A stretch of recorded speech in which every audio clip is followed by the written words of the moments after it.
As the historic vote for Ukraine's next president got underway, the country's eastern regions were torn by ongoing tensions that kept many away from the polls or shut the polls out completely. Many of the East's 4 million voters either boycotted the election or stayed home, fearing harassment and intimidation by anti-election activists. Stephanie Freid reports from Donetsk, where around 12% of the region's population voted Sunday. Election morning, downtown Donetsk. Closed shops, deserted streets, and no voters.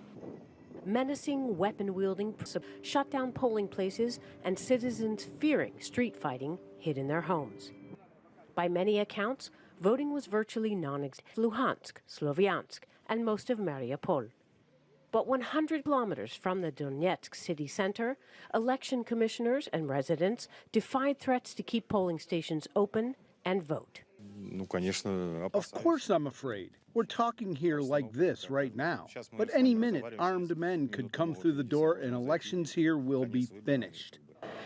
The fear campaign surrounding this vote seems to have worked.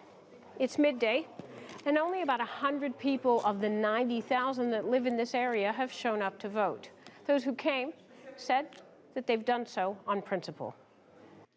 Many voters say they want an end to the quagmire paralyzing Ukraine's eastern region since March, when armed parties demanding a split from Ukraine seized government buildings and city squares, declaring independence in a May referendum.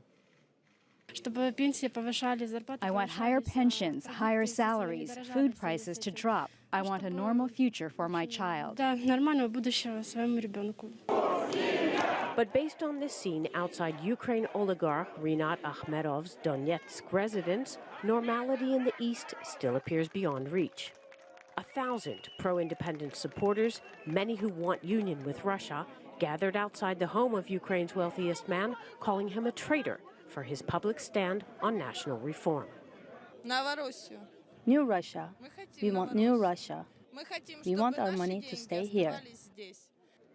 Ukraine's national election was meant to be a step towards stabilizing the country, but the election itself has proven a source of turmoil for much of the East. Stephanie Freid, CCTV, Donetsk, Ukraine.